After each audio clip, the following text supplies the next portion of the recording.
ब्राह्मण का बेटा बिना पढ़े लिखे भी ब्राह्मण कहलाता है और शूद्र का बेटा पढ़ लिख कर भी शूद्र रहता है। ये जाति क्यों नहीं जाती? यह सवाल जाकर विमल से ही पूछता हूँ कि यह जाति का क्या चक्कर है। नमस्ते जी। आइए कमल जी, आइए। नमस्ते विमल जी। मित्र, आज यह बताओ, जाति जन्म से या कर्म से? जाति जन्म से है, कर्म से नहीं।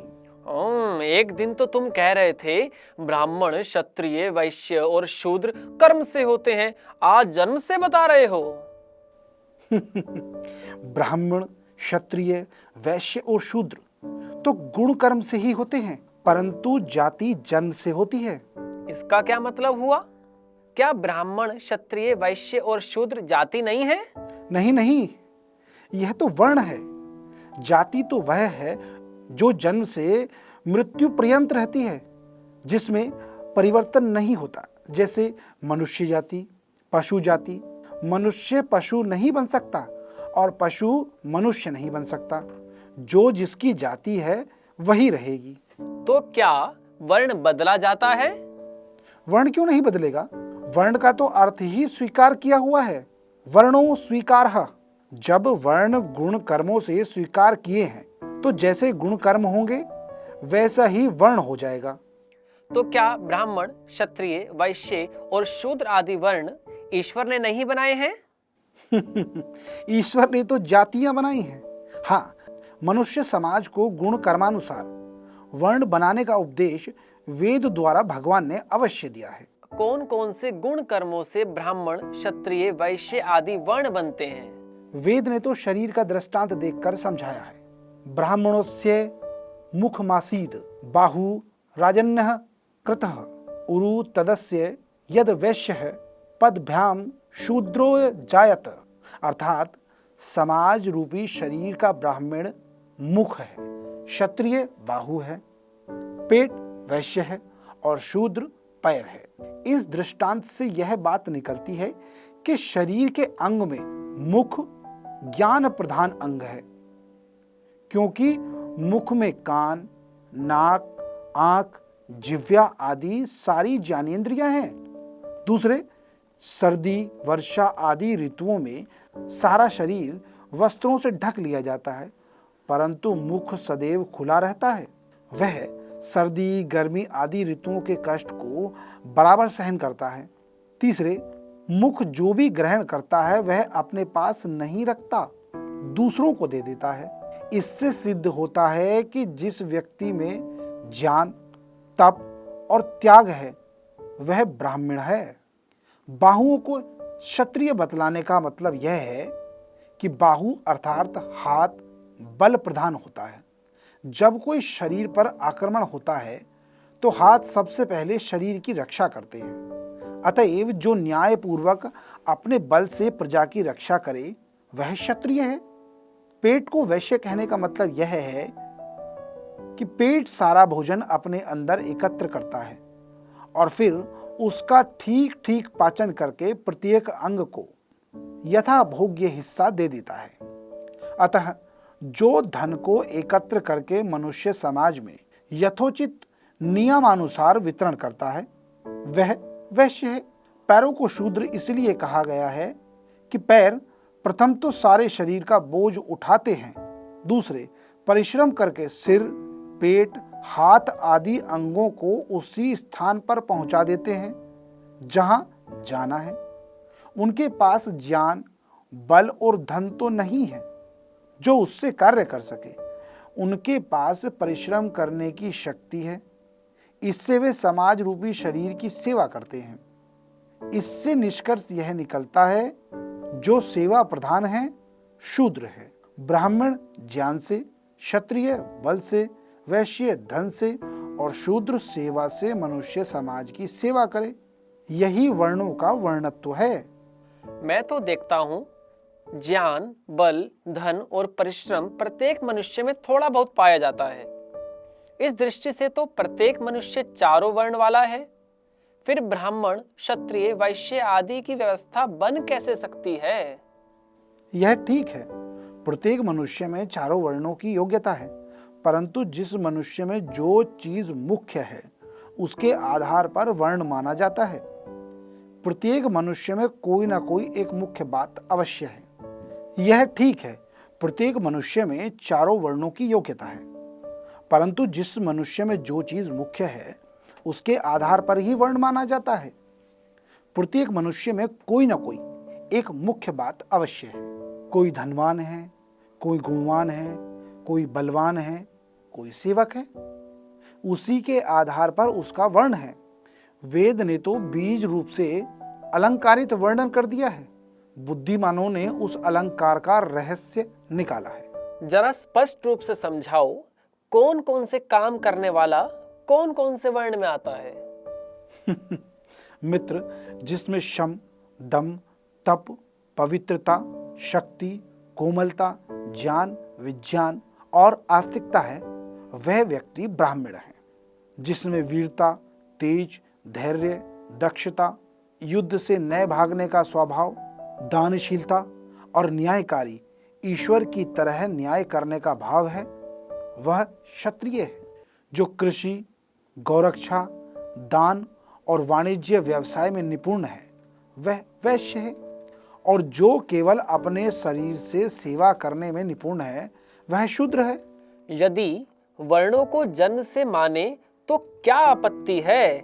करोड़ों लोग वर्ण जन्म से मानते हैं। जो लोग जन्म से वर्ण मानते हैं, उनके अनुसार भी वर्ण कर्म से ही सिद्ध होता है, क्योंकि उनके मत में भी ब्राह्मण, क्षत्रिय, वैश्य इन तीनों वर्णों को द्विज माना जाता है, शूद्र को एकज माना जाता है।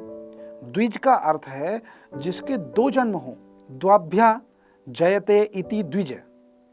संसार में जिनके भी दो जन्म होते हैं वे द्विज कहलाते हैं। जैसे दांत या पक्षी। दांत द्विज क्यों कहलाते हैं? इसलिए इसके दो जन्म होते हैं। बच्चों के दूध के दांत टूट जाते हैं और दोबारा उनका फिर से जन्म हो जाता है। पक्षी द्विज इसलिए कहलाते हैं कि उनके भी दो जन्म होते हैं। पहले तो अंडे का जन्म होता है, फिर अंडे से पक्षी का जन्म होता है। अब सोचना यह है कि यदि ब्राह्मण, क्षत्रिय और वैश्य द्विज है तो दूसरा जन्म इनका कौन सा है? माता पिता के यहाँ जन्म से तो सभी एकज अर्थात एक जन्म वाले हैं। फिर द्विज अर्थात दो जन्म वाले कहाँ से बने?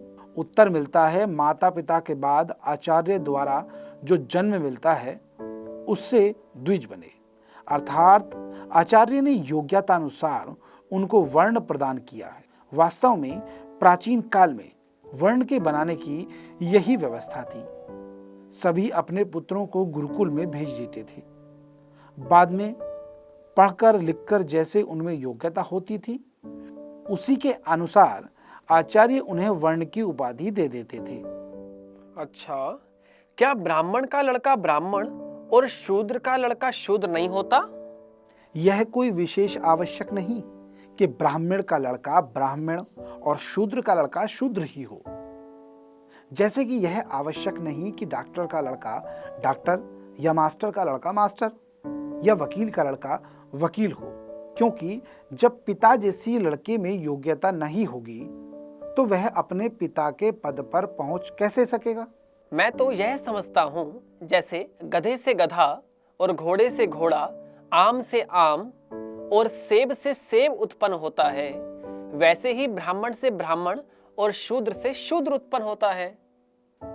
मित्र, मैं पहले ही कह चुका हूं कि गधा, घोड़ा आदि जातियां जन्म से जाति उत्पन्न होती हैं, परंतु ब्राह्मण, क्षत्रिय आदि जो वर्ण हैं वह तो कर्मानुसार बदलते ही रहते हैं। जातियां कभी नहीं बदलती। गधे घोड़े नहीं बन सकते, जो हैं वही रहेंगे। मेरे विचार में तो वर्ण भी नहीं बदलते। भगवान ने जो जिसका वर्ण बना दिया है वही रहता है। मित्र, यह बात खूब कही कि वर्ण नहीं बदलता। अच्छा, यह तो बताओ कि यदि वर्ण नहीं बदलता तो कोई ब्राह्मण या क्षत्रिय, मुसलमान या ईसाई कैसे बन जाता है? इस भारत के 8 करोड़ मुसलमानों में 60% ऐसे हैं जो हिंदुओं से मुसलमान बने हैं, और इनमें चारों वर्ण के लोग मौजूद हैं। ये कैसे बदल गए? यदि वर्ण भगवान के बनाए हुए होते तो ये लोग कभी बदल सकते थे? कदापि नहीं। जो चीज भगवान की बनाई हुई होती है उसमें परिवर्तन होता ही नहीं। देखो, भगवान का बनाया हुआ आम कभी सेब नहीं बन सकता, भगवान का बनाया हुआ शेर कभी हाथी नहीं बन सकता। दुनिया की किसी चीज को ले लो, भगवान की बनाई हुई वह अपरिवर्तनशील है। यदि भगवान का बनाया हुआ ब्राह्मण होता तो ब्राह्मण ही रहता और मुसलमान मुसलमान ही रहता, परंतु ऐसा नहीं होता। गुण कर्म के बदल जाने से न तो ब्राह्मण ब्राह्मण रहता है और न मुसलमान मुसलमान रहता है। मित्र, ब्राह्मण तो ब्राह्मण ही रहता है, चाहे वह भले ही मुसलमान या ईसाई हो जाए। हाँ, इतना कहा जा सकता है कि वह मुसलमान या ईसाई होने पर उस काम का नहीं रहता जिस काम का रहना चाहिए। जैसे लड्डू के नाली में गिर जाने पर लड्डू रहता है, पर वह खाने के काम का नहीं रहता। यह तुमने क्या अच्छी तर्क की है। मुसलमान और ईसाई होने पर भी ब्राह्मण ही रहते हैं। अच्छा, यदि यह बात है तो फिर उसे ब्राह्मण ही क्यों नहीं कहते, मुसलमान या ईसाई क्यों नहीं कहते हो? अथवा मुसलमान ब्राह्मण या ईसाई ब्राह्मण क्यों नहीं कहते? लड्डू की भी खूब मिसाल दी। यह तो बताओ, नाली में गिर जाने पर लड्डू तो काम का नहीं रहता, परंतु किसी पिता का पुत्र नाली में गिर पड़े तो वह पुत्र भी पिता के काम का नहीं रहता। किसी की गाय या भैंस नाली में गिर पड़े तो वह भी काम की नहीं रहती या रहती है? अच्छा, और लो, यदि तुम्हारी यह घड़ी नाली में गिर पड़े तो फिर यह तुम्हारे काम की रहेगी या नहीं रहेगी? यह तो ठीक है, नाली में गिर जाने पर लड्डू लड्डू ही रहता है, क्योंकि जिसकी जैसी शक्ल बनी हुई है वह तो रहेगा ही। परंतु यह आवश्यक नहीं कि हर एक चीज नाली में गिर जाने पर काम की नहीं रहती। लड्डू खाने के काम का नहीं रहता, परंतु रुपया गिर जाने पर सदा काम का रहता है। लड्डू का उदाहरण वर्णों पर नहीं घटता, जातियों पर नहीं घटता।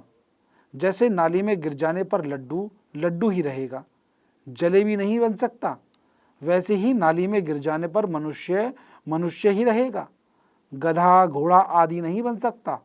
जो जिसकी आकृति बनी हुई है वह कैसे बदल सकती है? जाति और वर्ण में यही तो अंतर है कि जाति आकृति से जानी जाती है और वर्ण गुण कर्मों से जाने जाते हैं। तो क्या वर्ण शक्ल से नहीं जाने जाते? नहीं, कभी नहीं। वर्ण गुण कर्मों से जाने जाते हैं। यदि शक्ल से जाने जाते तो फिर किसी से पूछने की क्या जरूरत थी कि तुम्हारा वर्ण क्या है, तुम ब्राह्मण हो या क्षत्रिय हो? यही तो एक बात है जो प्रमाणित करती है कि वर्ण जन्म से नहीं होते, गुण कर्म से हैं। यदि ईश्वर ने जन्म से वर्ण बनाए होते तो उसकी पहचान के लिए उसमें कुछ न कुछ भेद अवश्य करता। जितनी ईश्वर की बनाई चीजें हैं उनकी पहचान के लिए सब में आकृति भेद पाया जाता है।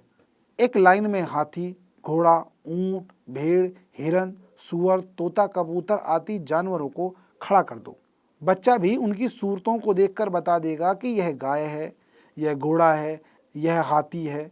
एक जगह सेब, संतरा, आम, अमरूद, अनार आदि फल रख दो, प्रत्येक मनुष्य उसकी शक्ल देखकर बता देगा कि वह आम है, अनार है, संतरा है।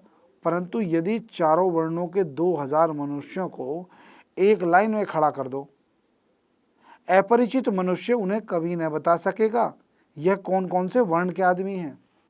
क्या ब्राह्मण, क्षत्रिय, वैश्य रंग रूप से बिल्कुल नहीं पहचाने जाते?